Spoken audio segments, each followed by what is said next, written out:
트럼프 행정부가 동맹국인 한국과 일본을 상대로 전례 없는 수준의 현금 압박을 가하고 있습니다. 한국에게는 3,500억 달러의 현금을, 일본에게는 5,500억 달러의 대규모 투자를 요구하면서 사실상 강탈 외교라는 비판에 직면했습니다. 이 압박은 단순히 돈 문제를 넘어 미국 중심의 글로벌 공급망 재편 속도를 늦추고 한국과 일본을 동시에 중국과 동남아시아로 밀어내는 결과를 낳고 있습니다. 미국의 이중적인 태도와 한일 양국의 공동 반발, 그리고 이 사태가 초래할 전 세계적인 경제 지형의 변화를 살펴보겠습니다. 일부 미국 전문가들은 한국이 트럼프 대통령이 요구한 3,500억 달러 규모의 현금 지급을 현실적으로 감당할 수 있을 것이라는 의견을 내놓고 있습니다. 백악관에서는 한국과의 협력을 계속해서 강조하며 관련 논의가 활발하게 이루어지고 있음을 전하고 있습니다. 마치 모든 것이 요구대로 해결된 것처럼 파티를 즐기고 있는 듯한 모습입니다.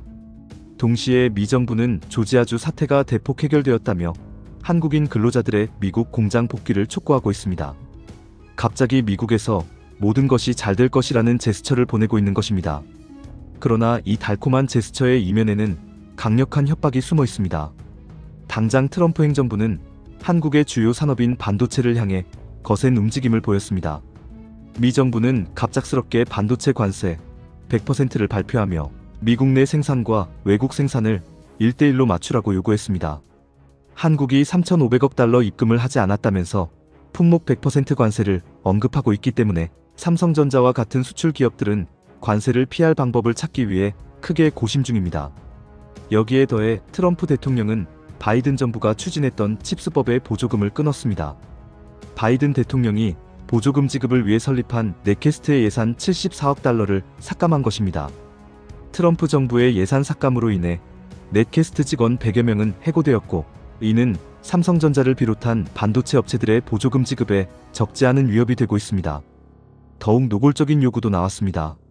삼성에 보조금을 지급할 경우 이에 해당하는 주식 약 1.6%를 미국 정부에 줘야 한다는 조건을 추가해버린 것입니다. 삼성이 거부한다면 보조금은 없다는 것입니다.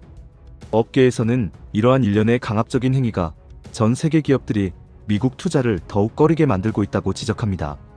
미국 정부는 한국 근로자들이 조지아 공장에 빠른 복귀를 할 수 있게 되었다고 했습니다.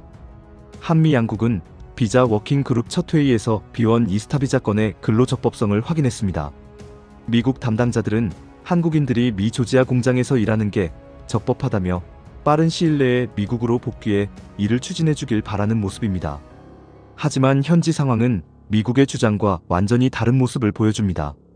이민 정책의 분위기는 여전히 흉흉합니다.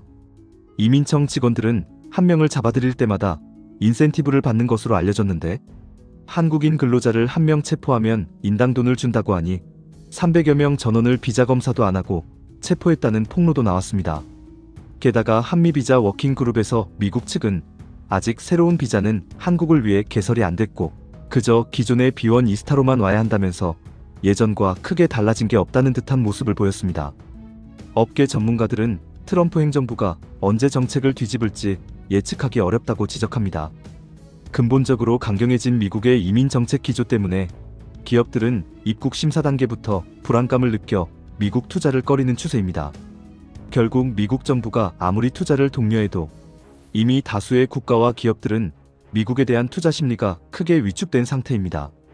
트럼프 대통령이 추진 중인 아시아 투자 기획은 한국과 일본 양국 모두가 투자 합의의 이행 방식을 놓고 제동을 걸면서 난항에 빠졌습니다.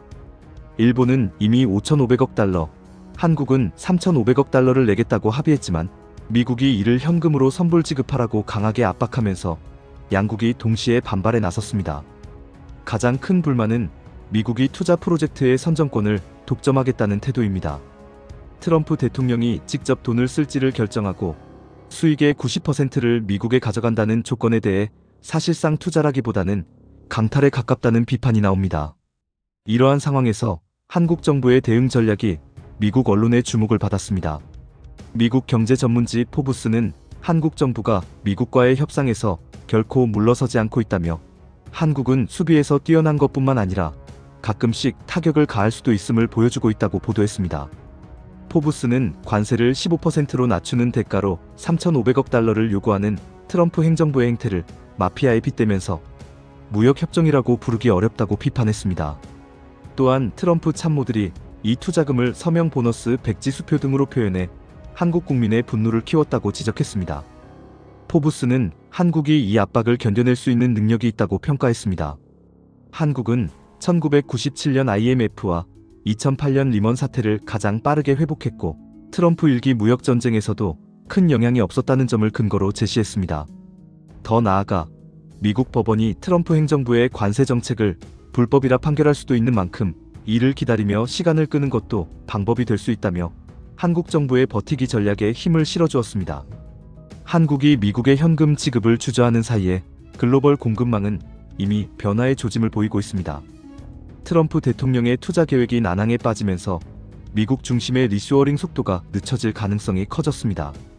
이는 반도체, 배터리, 자동차 등 핵심 산업의 공급망 재편 속도를 늦출 뿐만 아니라 한국 기업들이 위험을 분산하기 위해 동남아시아나 인도, 중국 내 투자를 늘릴 가능성을 높입니다.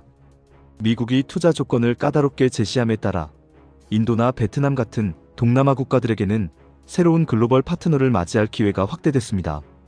동시에 이 상황은 중국에게 전략적 공간을 넓혀주고 있습니다. 한국이 미국의 현금 지급을 주저하는 사이에 중국은 자국 시장의 접근이나 투자 기회를 카드로 내밀며 협상력을 보일 수 있습니다.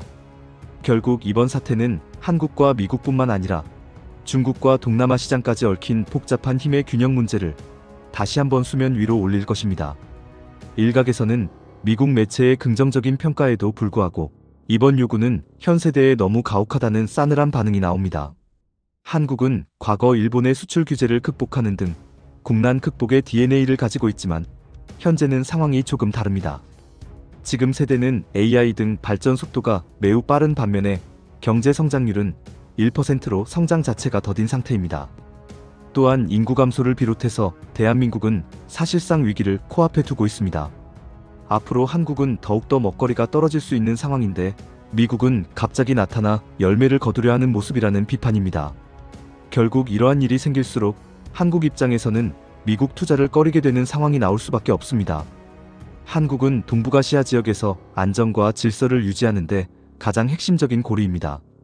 따라서 미국이 동맹국인 한국을 경제적으로나 외교적으로 어렵게 만들거나 압박하는 것은 결국 동북아시아 지역에서 미국의 영향력과 국익에도 심각한 손해를 입히게 될 것입니다. 양국이 윈윈할 수 있도록 트럼프 정부는 더 이상 이러한 일들을 진행해서는 안 된다는 의견이 나옵니다. 한국은 지금 정교한 외교적 버티기와 기술력 우위를 가지고 이 복잡한 국면을 뚫고 나가야 하는 중대한 기로에 서 있습니다.